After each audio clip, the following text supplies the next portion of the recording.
This lecture is going to cover the vertebrata. This is our last clade. We're going to break this clade up into two parts, and in this first part we're just going to talk about the earliest lineages that are collectively referred to as the fishes. So here are the animals we've covered thus far.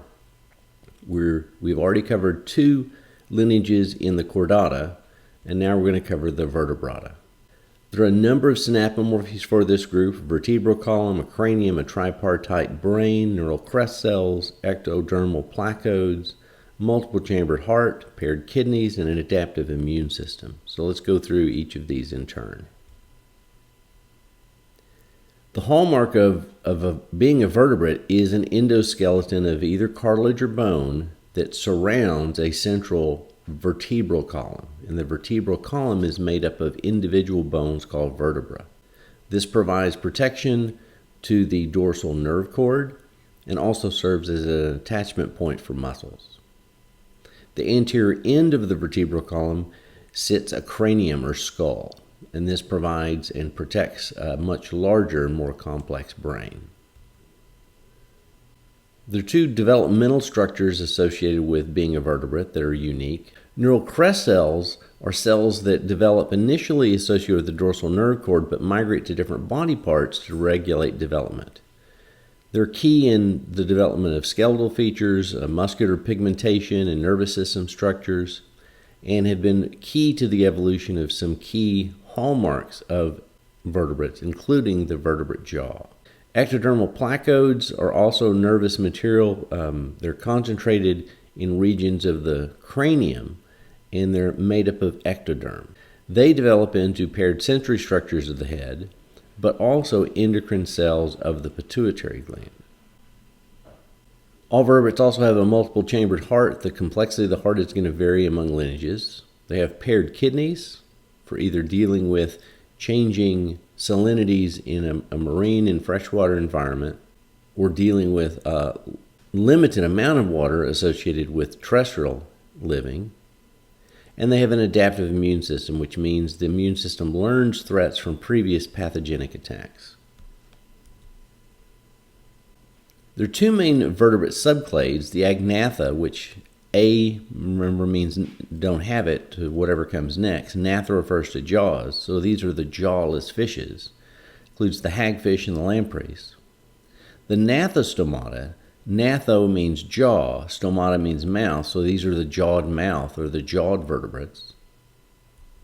And within the gnathostomata, we have the chondrichthyes, the cartilaginous fishes, which includes sharks and skates and rays that you're familiar with, and the osteichthyes. And the osteichthyes is a group that's really paraphyletic if you just restrict it to fish.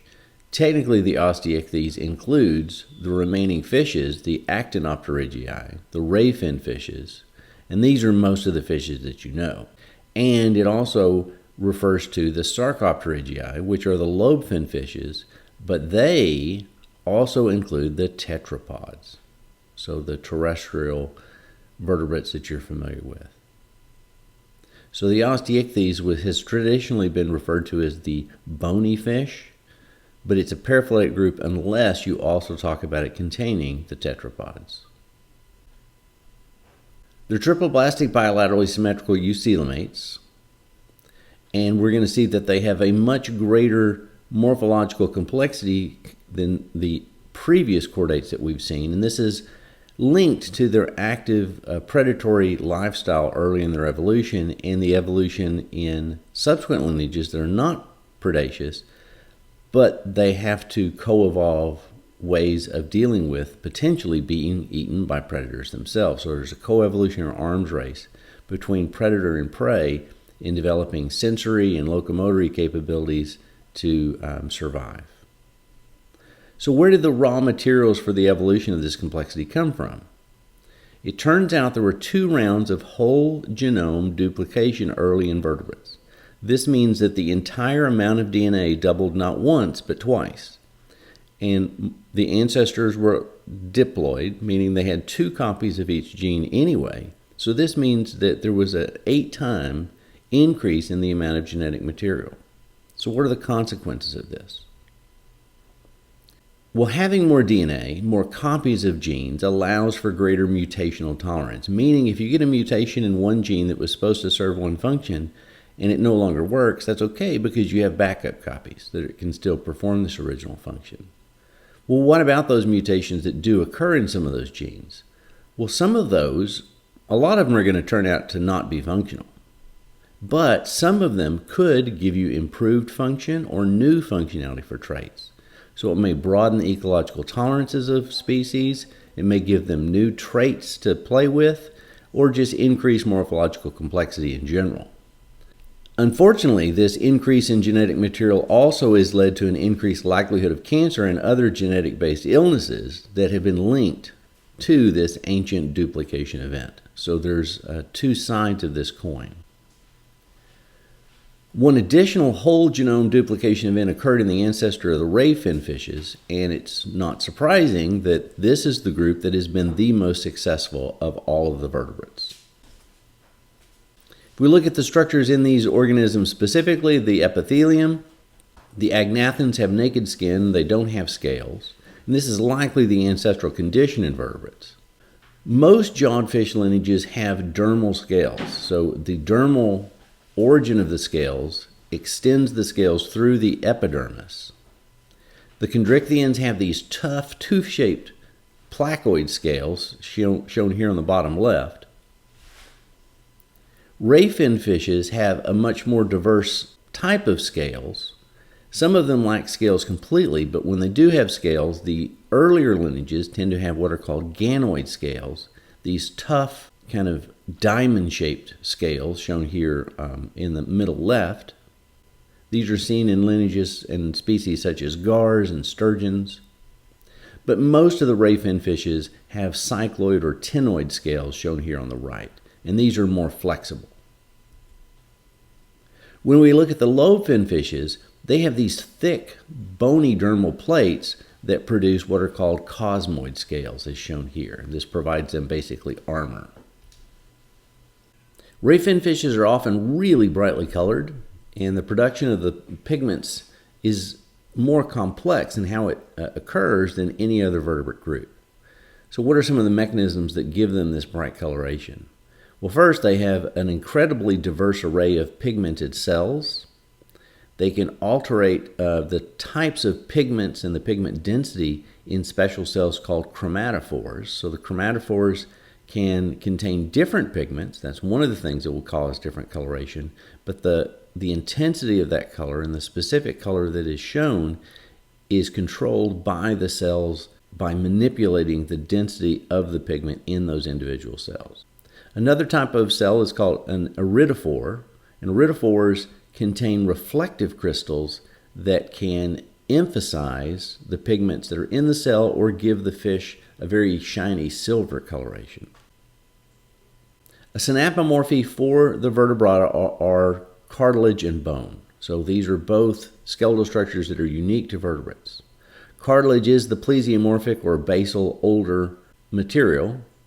Agnathans are completely cartilaginous, and the chondrichthyans, known as the cartilaginous fish, are primarily cartilaginous, but they do have what is called dermal bone. Dermal bone is bone that's formed from the ossification of dermal tissue.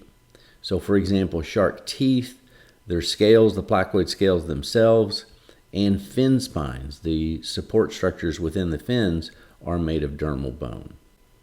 In the bony fish, osteichthyes, which again includes the tetrapods, the endoskeleton is composed primarily of endochondral bone.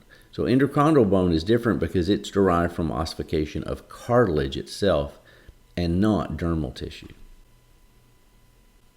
So let's talk a little bit about the vertebral column evolution. Remember, it is a synapomorph for the group, meaning the basal ancestor had a vertebra. And if we look in the agnathans, some of them, like the lamprey, do have a rudimentary vertebral column, but it has been secondarily lost in the hagfish. But in all other lineages of vertebrates, there is a prominent, well-developed vertebral column. And again, the vertebral column is composed of a series of articulating bones, the vertebra, and it serves to protect the nerve cord and also serves as a site of muscle attachments. The anterior end of it is a skeletal cranium that protects the enlarged brain. But also of importance associated with the cranium is the presence of jaws in most of these lineages. Jaws really are a key skeletal feature that's had a major impact on the evolution of different lineages of vertebrates. And to demonstrate that, let's look at the earliest lineage of vertebrates that don't have jaws, the agnathans. The agnathans are represented by two jawless fish lineages, and if you look at their feeding and their distribution and diversity, it's quite limited. There's probably a link to the fact that their foraging is quite limited as well. The jaws themselves originated in the common ancestor of gnathostomes. The raw material from which jaws were formed were originally gill arches and the associated muscles associated with respiration and movement of water through the gill arches for respiration and feeding. And you can see that in some of the early cartilaginous fishes as shown by this diagram. Jaws represent what we call a key innovation. So jaws with their firmly embedded teeth and the strong musculature really opened up more foraging opportunities and led to a great degree of success and diversification of vertebrates. Another important skeletal structure that is seen in bony fishes is a bony operculum. This is a covering of the gills that, one, obviously could provide some protection to the gills, but it also acts with the associated muscles to serve as kind of a bellow. And so what it does is it allows them to, when the operculum is flexed and pops out, it creates a vacuum to draw water through the mouth and then over the gills. Now this is going to serve two functions. One, most fish forage by sucking up their food and then basically digesting it whole or in relatively large chunks. They don't do a lot of chewing. But then it also draws water over the gills for respiration. Another important skeletal feature of vertebrates is the presence of paired appendages. This is also likely a key innovation in gnathostome evolution. So the fins of all gnathostomes have some skeletal support, and in most of the fishes, the paired fins allow them much greater directional locomotion capabilities. But when we look at the bones and the musculature associated with the lobes of lobe-fin fishes, we can see that there's much more substantial bone and muscular support there, and these structures are homologous to the limb bones and the musculature of the limbs in tetrapods. So a very important evolutionary connection there. In concert with the evolution of an extensive skeletal system, we see evolution with more extensive muscular system. And this has led to much greater locomotion efficiency. And again, it's been influenced in large part by the coevolutionary arms race between predators and prey, the predator being able to catch the prey and the prey evolving locomotion capabilities to try to escape the predators. And so we have these very large, very organized bands of muscles or myomeres. As I mentioned earlier, the vertebrates have a tripartite brain. The forebrain includes the cerebrum and olfactory bulbs. This is a relatively small part of the brain in most fish lineages and is mainly concerning olfaction or sense of smell. The biggest part of the brain in most fish is the midbrain. This is where the optic lobes are located, and it's the region where we see the coordination of sensory information and behavioral processing. The hindbrain connects the brain to the nerve cord, but it also coordinates most of the autonomic body functions. This is also the site of a very large cerebellum, and the cerebellum is really key to balance and orientation and basic coordination with movement. We tend to see a general evolutionary trend in vertebrates such that we see a larger, more complex brain evolving in later vertebrate lineages. So for example, if you compare the brain complexity of jawed fishes, they're much more complex than those of jawless fishes. And we'll see that there's the same trend continuing when we look at the tetrapods. Tetrapods in general have more complex brains than the fish do. And some of the latter tetrapod lineages have more complex brains than the earlier lineages. Sensory systems vary greatly among fish lineages. The jawless fish primarily are relying on feel, tactile sensations throughout their body, and also olfaction. Bony fishes have a more diverse suite of sensory structures, starting with the head end, the nares, or nostrils for olfaction, but they also have taste buds for tasting, chemosensory, both on their tongue, lining their mouth, and also on the exterior of the epithelium of the head, so that they can taste their environment and the food that they're eating. Now, lining both sides of the body, there is a system of structures called lateral line system. This is a line of pressure-sensitive cells that allow the fish to sense vibrations and pressure changes. So if you look down here on the bottom left, the lateral line system is a deep lateral line canal with openings to the external surface that can sense water pressure changes. And these neuromast cells connected to nerves are the ones that are sensing this change in water pressure or waves and sending this information to the brain. Concentrated on the head are ampullae of Lorenzini. These are jelly-filled cells concentrated, again, on the head that allow detection of electrical fields. And these are very prominent in chondrichthyans. It's seen in a few other lineages, but it's mainly seen in the cartilaginous fishes. Fish also have well-developed eyes, particularly the ray-fin fishes, which can clearly distinguish color and have very good color discrimination. Ears are also seen in ray-fin fishes. They can detect vibrations and do have a sense of hearing. Their ears are also associated with 3 pairs of semicircular canals that help them sense movement and gravity, so it's used in coordination of swimming and also balance. Swimming itself is accomplished by sinusoidal kind of S-shaped movements of the body, with most of the force generated by the back posterior sides of the body and especially the caudal fins. Now let's look at the specific types of fins. We'll focus on caudal fins first. These are the tail fins. The earliest lineage had heterocercal tails. These are typical of sharks and some of the early ray-fin fishes and some of the lobe-fin fishes. In this case, the vertebral column extends into the larger dorsal fin lobe. Hetero means different, cercal refers to the lobe, so this means that one lobe is bigger than the other. Now there are some hydrodynamic benefits of a heterocercal tail. This helps to provide more lift, and this is particularly important for sharks because we'll see that they lack a swim bladder that is seen in the bony fish. In the bony fish, this helps them maintain buoyancy. In the case of the shark, they need a little bit of extra help in maintaining a lift by this heterocercal tail. We'll see that they also have some other ways of maintaining buoyancy associated with some of the oils that they have.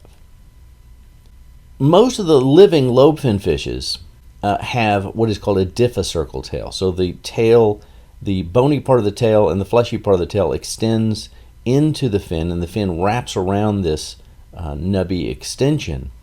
But there's a relatively small lobe, but an equal size lobe in the dorsal and ventral surfaces, and then a posterior part sticking past that. The homocercal tail is typically the tail, caudal fin tail seen in ray-fin fishes. So this is a symmetrical, homo refers to the same, so a symmetrical tail that has equal sized lobes extending past the body, so that we don't see a substantial amount of bony structure and fleshy part of the posterior of the body extending into the tail itself. Now, as far as the other fins, we have the dorsal fin, the pectoral fin, and the pelvic fin. These are more for providing stability and directional movement in locomotion. These are actually lacking in the agnathan fishes, and as predicted, they are less efficient directional swimmers. If we look at the fin support associated with pectoral and pelvic fins, we see that the ray fin fishes have these bony ray elements that extend into them. When we talked about the cartilaginous fishes, we had fin rays that are based in dermal bone. But when we talk about the lobe fin fishes, we have a much more complex muscle and bone support system for these fins than the fins themselves have bony rays extending into the fins. Now, the reason this is important from an evolutionary point of view is this muscle and bones associated with these lobes are homologous to the limbs of tetrapods. So the swim bladder helps ray fin fishes regulate their buoyancy, and this is accomplished by changing gas levels as regulated by the gas gland. So the gas gland is able to directionally diffuse oxygen to and from the blood supply and the swim bladder. So if you want to float higher up in the water column, then there's more gas in the swim bladder. Whether the swim bladder in all lineages is homologous or not is uncertain. It may have evolved independently in different lineages. So buoyancy is kind of the main function of the swim bladder, but some of the other functions include detection of vibration, so it aids in hearing. It's also highly vascularized, and so in some it's actually connected to the pharynx and can be used as a respiratory surface if the fish can, say, gulp air at the surface of the water. It's likely that the lungs of lungfish and tetrapods are homologous and derived features from the swim bladder. So they evolved from the swim bladder.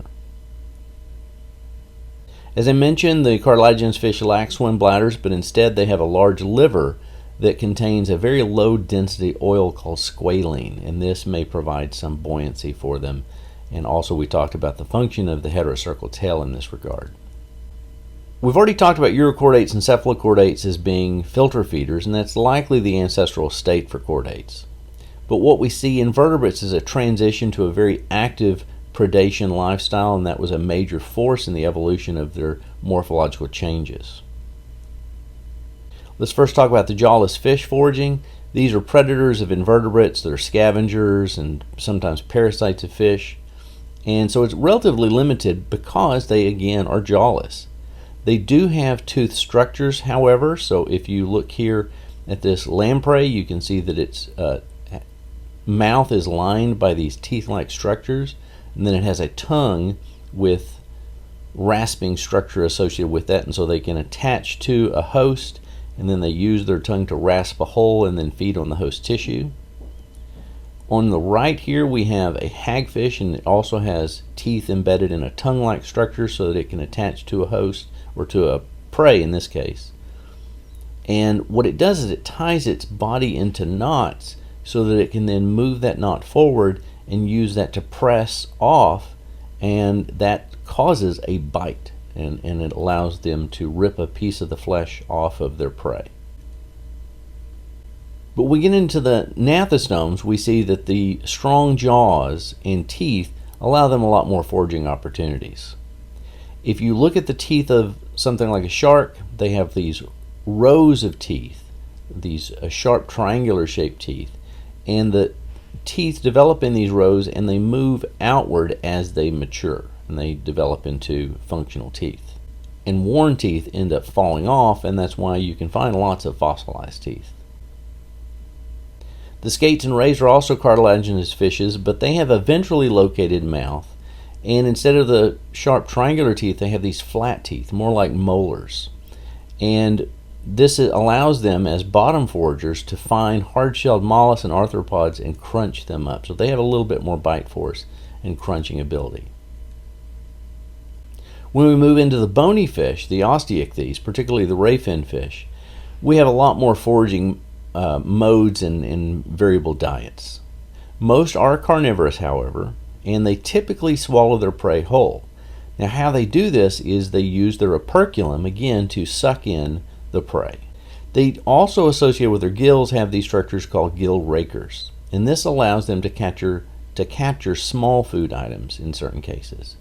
This is particularly important for larval feeding when they're feeding on even smaller zooplankton and phytoplankton, but even some adults, this is a main mechanism of feeding. So as water is drawn over the gills, they're also using their gill rakers to catch small suspended food particles.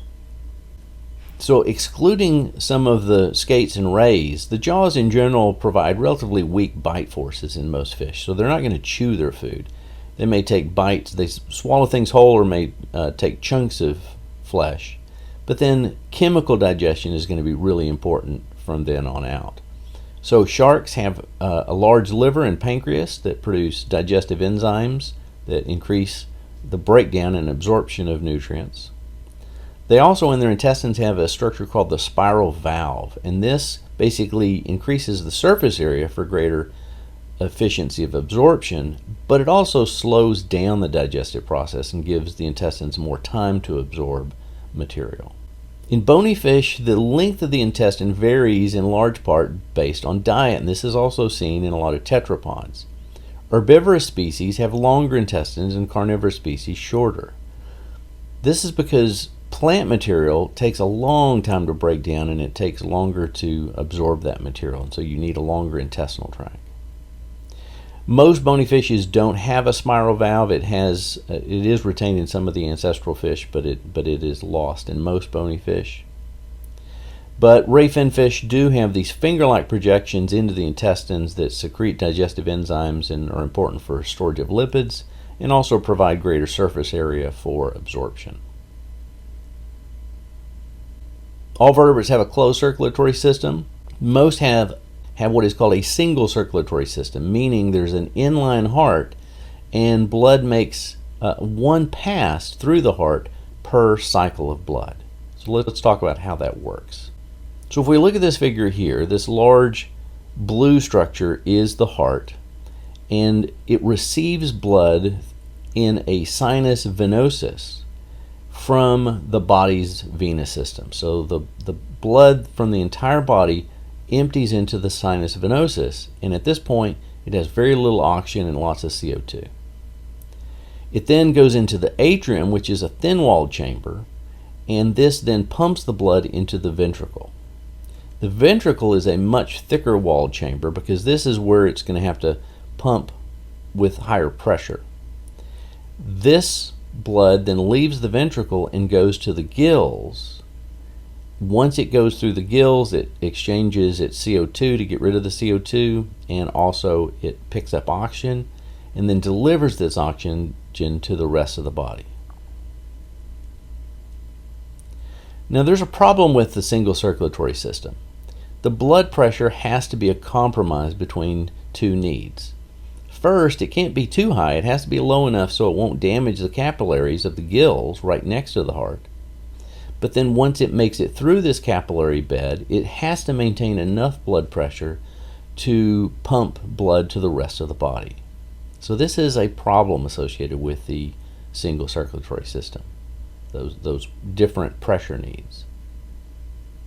In the lungfish, we see the earliest evolution of the double circulatory system. Here we have two circuits. The blood goes through a pulmonary circuit and a systemic circuit. So in one round of blood delivery, it is going through the heart twice. That's why it's called a double circulatory system. This is made possible in part because the atrium and the ventricle are partially divided by muscular walls. We'll see in later tetrapods it can be completely separated. So let's talk about the pulmonary circuit first. The pulmonary circuit is all about delivering blood to and from the respiratory surfaces and the heart. So let's first pick up where the blood is leaving the right side of the ventricle. It's got this blue unoxygenated blood, and it is going to pump it from this right side of the ventricle to the respiratory structures. So in a lungfish, they have both gills and lungs, and depending on the conditions, they can either just go through the gills or just go through the lungs. So there are some bypasses here. So I'm just going to talk about it generally going through the respiratory structures. Once that blood is then oxygenated, a pulmonary vein then delivers this blood to the left lobe of the atrium. So we went from the right ventricle through the respiratory surfaces back to the heart, but now we're going into the left side of the heart, into the atrium. This then moves the blood to the left side of the ventricle. And that's where the pulmonary circuit ends and the systemic circuit begins. The systemic circuit is going to carry this blood to and from all the other tissues of the body. So blood is then pumped from the left lobe of the ventricle to the rest of the body. It goes through all the capillary beds, delivering oxygen to those tissues that need it and picking up CO2. From these capillary beds, then, oxygen-depleted blood returns via the sinus venosa and dumps that blood into the right lobe of the atrium. The blood is then pumped into the right side of the ventricle, and we're starting over again. That's when we would see the next start of the pulmonary circuit. So those are the two major adaptive advantages of the double circulatory system. By having some divisions of the atrial and ventricle regions of the blood, it prevents the mixing of the blood that's going through both the systemic circuit and the pulmonary circuit, so you don't get kind of oxygenated and deoxygenated blood mixing. It's not a perfect system. There is a little bit of mixing, and we'll see that has been fixed in the four-chambered heart that we'll see later on. But by having these partial walls, it does limit the amount of mixing. But the main benefit compared to a single circulatory system is now we have oxygenated blood being pumped directly from the heart to the body tissue, so it can be pumped at higher blood pressure. You don't have to worry about it going through the lungs or the gills and those small capillary beds. As far as respiration, most fish use their gills, sometimes their swim bladders, as I mentioned, and lungs in the lungfish. But again, most rely on the gills. There is also some cutaneous respiration associated with highly vascularized skin and mouth surfaces. Air breathing has evolved a number of times independently in different fish lineages. Again, some of the ray fin fishes do use their swim bladders to as a respiratory surface, as a primitive lung when they gulp air at the water surface. But the lobe fin fishes do have both gills and lungs ancestrally. The lungs are derived from the swim bladder. They've just been modified to be more efficient. Some of the lobe fin fishes are obligate air breathers. Others, however, can use their lungs only in low oxygen water conditions. So they will normally use their gills, but they can bypass that if they're not getting enough oxygen and direct the blood flow to the lungs for gas exchange. The coelacanths live in deep waters of the ocean and marine environment, and they have vestigial lungs, so they rely entirely on their gills. If you look at the gills in most fish lineages, they're much more vascularized, have higher surface area, and so compared to the earlier chordates. And remember, some of the earlier chordates, the pharyngeal gills and gill slits, were primarily used for foraging and less for respiration, particularly in cephalochordates. So how do we get the water flow over the gills? Well, sharks have these gill slits or gill pores, and they have a large muscular pharynx that draws water through these over the gills. As I mentioned in the bony fish, the operculum is what pumps water. By pumping that motion of the operculum, it creates a vacuum that draws water over the gills and then past a pair of gill slits as it leaves the body. But that takes the water over the gills for gas exchange.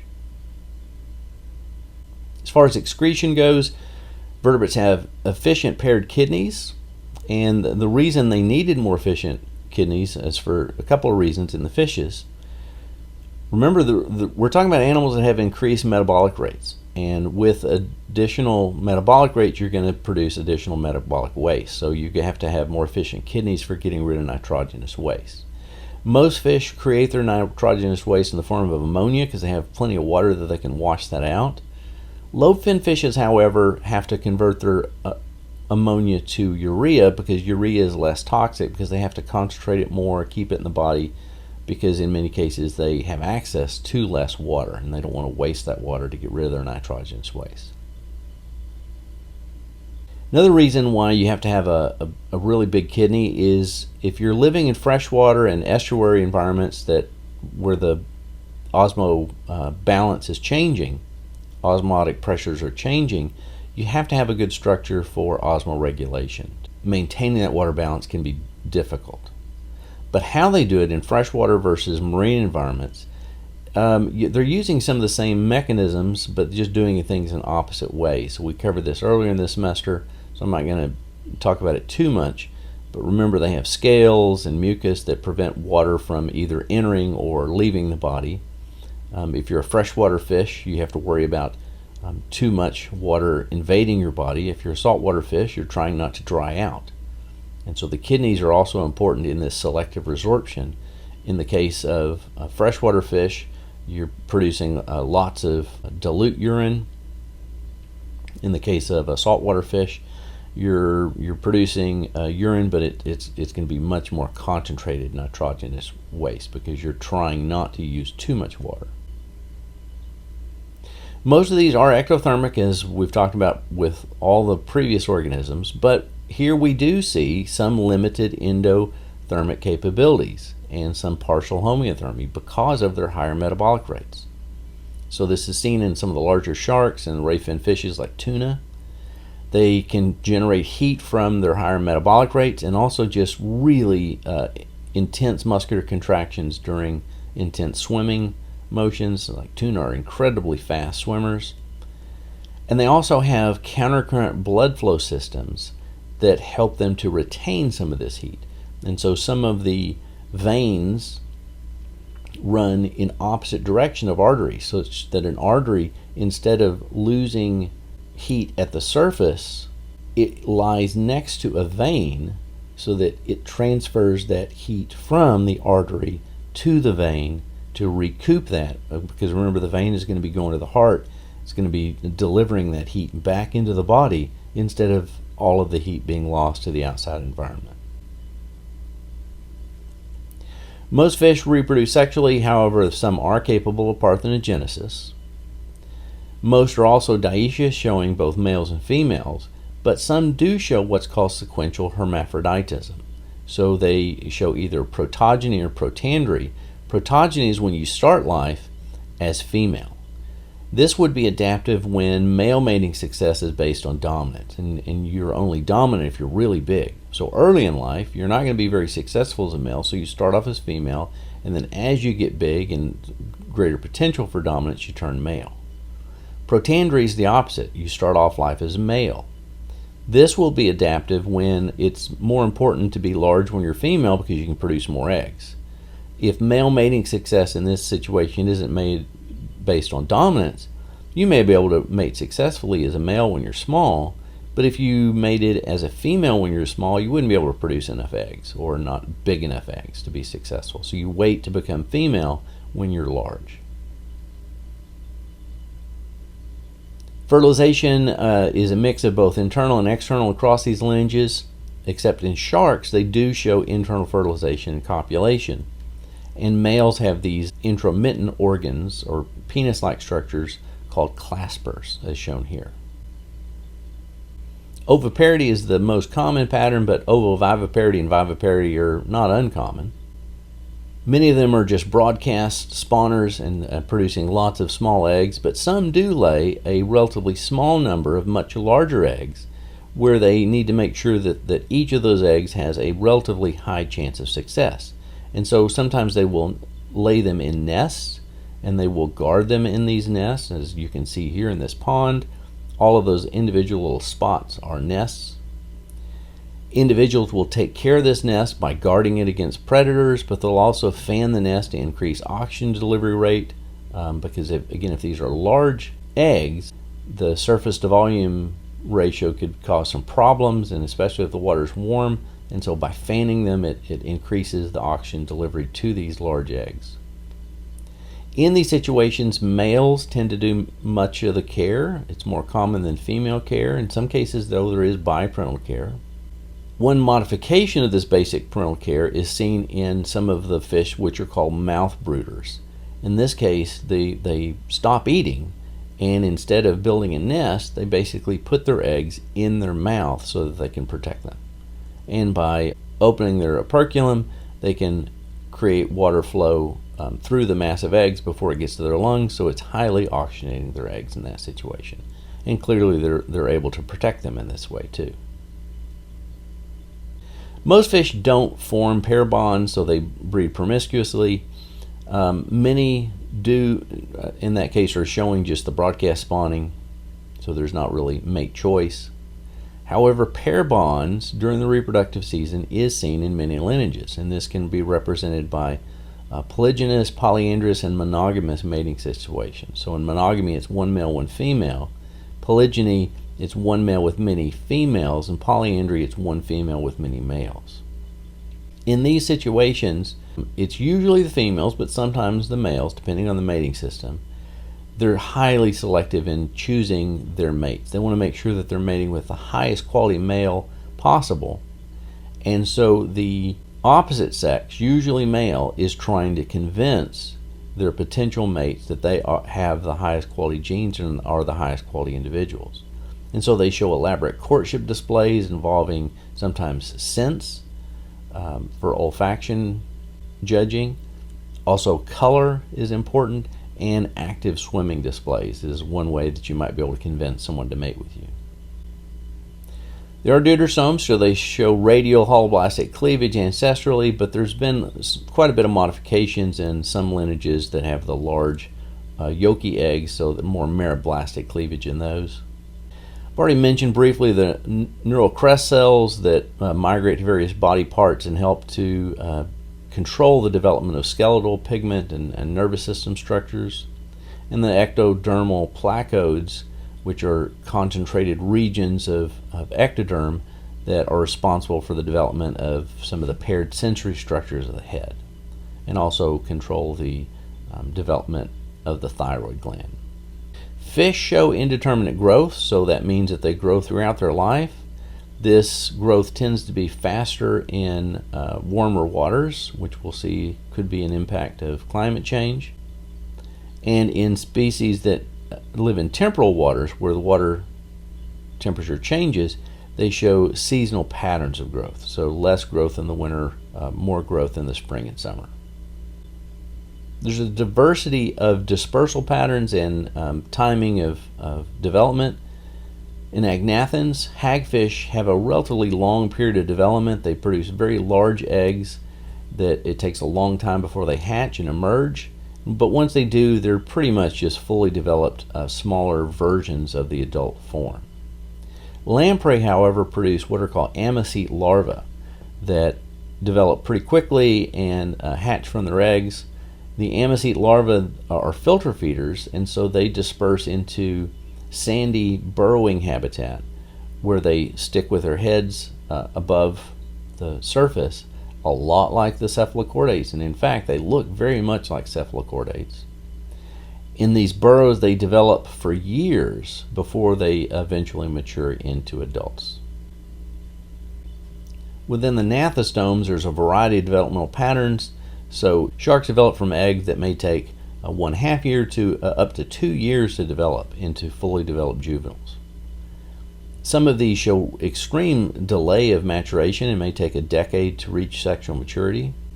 In the bony fish, there's a huge range of larval types, some of which are shown here. Not surprising, given the variety of developmental modes, there's also a range of lifespans shown in fishes. Some are the extreme of being annuals, so they live for only a single year. An example of that are some of the Cyprinodon species. These species live in seasonal temporary bodies of water. So in the mating season, when there's plenty of water, they reproduce and then their eggs are buried in mud.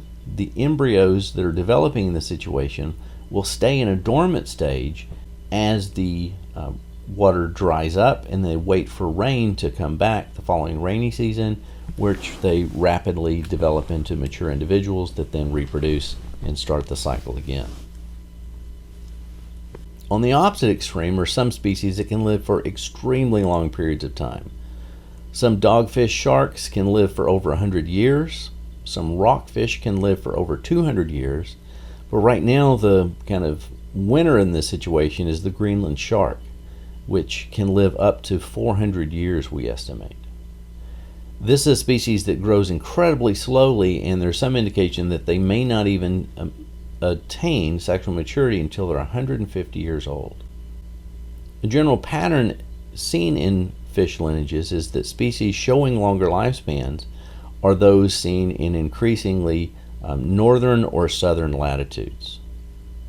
Again, this is a trend that we have seen with other aquatic animals, that in colder waters you have slower growth rates, slower maturation periods, but also longer lifespans.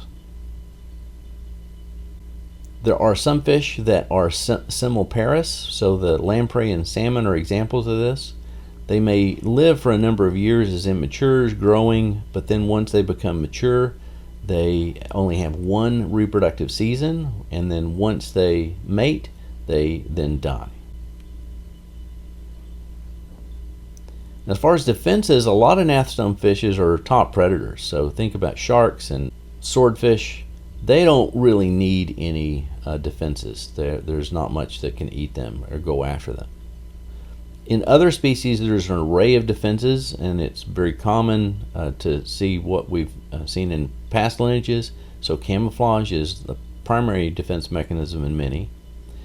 Grouping or shoaling or schooling behavior can confuse a predatory attack, and in some cases, the bigger the group you're in, the better, because you can benefit from the dilution effect. Remember, the dilution effect is associated with, if you're in a larger group, your probability of being the individual attacked is reduced the larger the group is.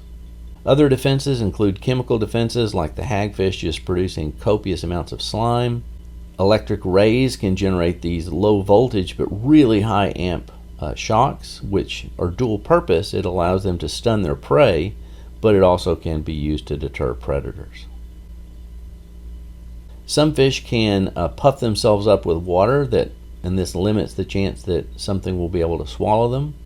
Some try to escape predatory attacks by jumping out of the water, but in some cases this may be counterproductive, because if they're schooling and they're doing this and there are birds around, like gulls, skuas, things like that, then it may make them more likely to be picked off by birds.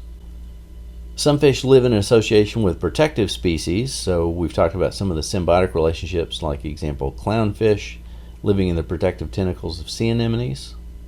And then there are some aposematically colored fish that have toxins associated with their spines, like this lionfish.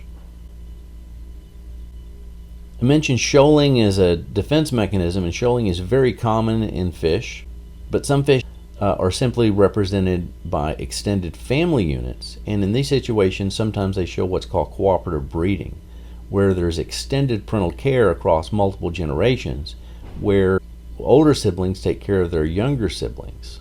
So they're taking care of young that are not really their own offspring. This is called alloparental care. When you're taking care of an individual offspring, you're behaving like a parent to individuals that are not your offspring. So that is something that is seen in some fish. There are lots of symbiotic relationships of fish with other animals. Many of these are mutualisms. So clownfish get protection by living in sea anemones, and the sea anemones may get additional prey that are attracted to the clownfish itself when they try to eat them, and so the sea anemone can catch those fish. Remora, cleaner rasp, and cleaner shrimp can benefit by feeding and some protection associated with their host sharks or other fish, and sometimes even hippos. So the hippos and the larger fish are benefiting from getting parasites removed from them. Herbivorous fish can benefit from feeding on corals, and the corals benefit in these associations because the corals want to have their outside surfaces cleaned of seaweeds and other types of contaminants. We already talked about some of the shrimp and fish associations. So goby can share homes that are excavated by shrimp, and the shrimp themselves get some protections by the gobies. There are a number of commensalisms too. So snailfish get protection. Their eggs are laid inside of the gill cavities of king crabs. This may be a commensalism. It may also be parasitic in the fact that the king crab may actually be harmed by this association. It's not clear. Cichlids gain in nest defense if they nest near even larger cichlid species. So the larger species may not benefit or lose in this situation, but the smaller species gains from the nest defense that is provided by the larger species. There are also a number of parasitic relationships. So there are many parasitic worms and arthropods that are feeding on fish tissues. One example shown here is an isopod that feeds and is getting shelter by living in the mouth of its fish host. What it actually does, and how the fish is hurt by this, is the isopod actually eats the tongue of the fish and lives then in that location. So it loses food, and it also loses its tongue in that situation. That would be a horrible parasite to have. And as I mentioned previously, lamprey are parasites of other fish, and we'll talk about the impact of some of these being introduced into regions where they become invasive. If we look at most endangered species of vertebrates, and plants and animals in general, habitat loss and habitat degradation is really one of the most important factors leading to that endangerment. And that's particularly true of certain fish. So excessive pumping of water from rivers and creeks has led to seasonal drying of those areas. There can also be degradation issues associated with pollution, so industrial effluent, runoff from city streets, runoff from agricultural fields that may include herbicides and pesticides and fertilizers. Excessive soil erosion can increase turbidity, or how cloudy the water is. And clearly having chemicals in the water, you can see how that might affect the ability for fish to survive, or may affect negatively reproduction.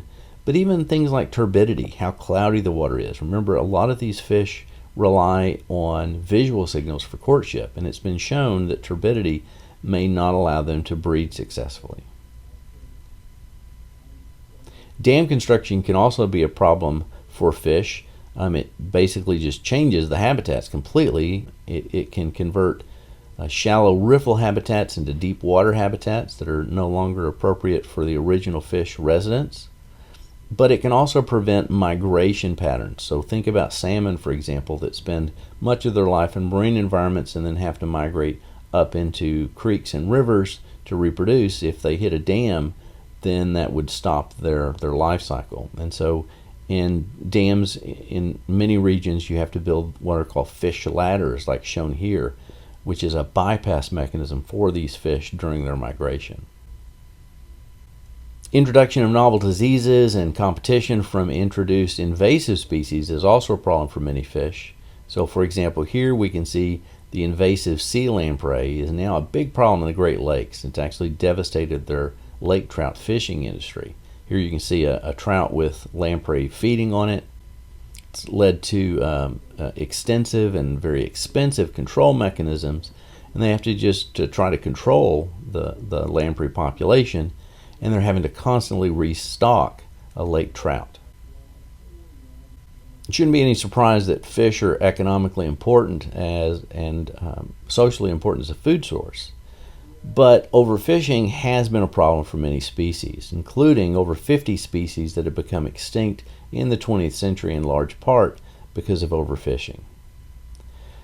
Other species are definitely on the decline, so many shark species have shown greater than a 75% population decline since the 1980s. And Atlantic cod in the North Sea have decreased by almost 90% since the 1970s. Now, there is the potential for species that haven't gone extinct to recover, but much of the life history of some of these species will make this a challenge. So remember, many of them have delayed maturation and low reproductive rates, and so population recovery is going to be a slow process. It has to be managed carefully. So what about ocean acidification and global warming? How is that potentially affecting fish? Well, fish larvae lose their ability to detect important chemicals and auditory cues associated with ocean acidification in some cases. This can affect their choice of appropriate habitats for feeding and breeding, and also limit their detection of predators. So this is going to be a problem. Ocean acidification also has shown an effect of making fish larvae have higher activity levels, and this may make them more prone to increased visibility to predators and increased predation. However, if the larvae do survive to the adult phase, they may benefit by having faster growth rates under conditions of climate change. Increasing ocean temperatures may be causing shifts in the distribution of certain fish species and reshuffling fish communities. This is something we've seen constantly with some of the other groups, that cold water species are shifting northward and into deeper waters. Tropical species are moving into temperate zone waters as they warm up as well. What this can do is it can change the fish communities, and particularly for those fish communities associated with economically important fish, this complicates the management of those species. So species living in new areas have to experience changing conditions that slow their growth and reproduction, while local species may suffer from this additional competition by interacting with these invasive species. So in review, we talked about the vertebrate synapomorphies, including the vertebral column, the cranium, the neural crest cells, the ectodermal placodes, multiple chambered heart, paired kidneys, and the adaptive immune system. We talked about the diversity of fishes, but technically that would also include the tetrapods, which is going to be the subject of our next lecture. They're triploblastic bilateral eucoelomates and show incredible body complexity that's linked in part to past genome duplication events that gave them more evolutionary material to play with. Complex epithelium, dermal scales in most. Make sure you know the different types. Know how they have complex cells for complex coloration patterns. They have cartilaginous and bony skeletons, in most cases made of endochondral bone, but we do see dermal bone in some of the chondrichthyes. And this has led to the evolution of vertebra, cranium, jaws, the operculum, paired appendages, so very important evolutionary steps. Associated with this complex bony endoskeleton is extensive musculature. They show a tripartite brain and a high degree of cephalization with paired sensory structures. We talked about how they swim and the fins that are associated with swimming, the different caudal fins and pectoral and pelvic and dorsal fins. We talked about those that have a swim bladder and those that don't. They have diverse foraging mechanisms, particularly in those with jaws and teeth, and the importance of those two characters in the evolution of morphological diversity in vertebrates. We also talked about gill rakers as basically a structure associated with filter feeding in some. They have a complete digestive tract with specializations based upon their diet. Most fish have a single circulatory system, and there's some pressure issues there, but the double circulatory system is seen in the lungfish and the tetrapods. But in all cases, these are closed circulatory systems. Respiration is primary with gills, but swim bladders and the homologous lungs that are derived from swim bladders can be used for a little bit of respiration of air. They have well-developed paired kidneys for getting rid of nitrogenous waste and osmoregulation. Most are ectothermic, but they do show some partial endothermy and partial homeothermy. Incredibly diverse as far as reproduction goes. They're deuterostomic in their development. Two synapomorphies include the neural crest cells and the ectodermal placodes. And some develop directly into juveniles that look like adults, and others have larval development.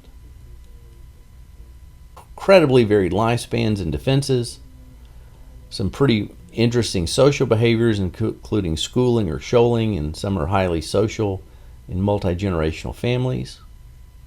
Lots of symbiotic associations, both mutualistic, commensalism, and parasitic.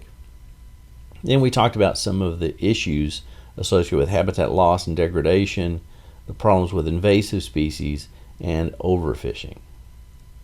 And it's important to understand this because many of these fish are key from an economic standpoint.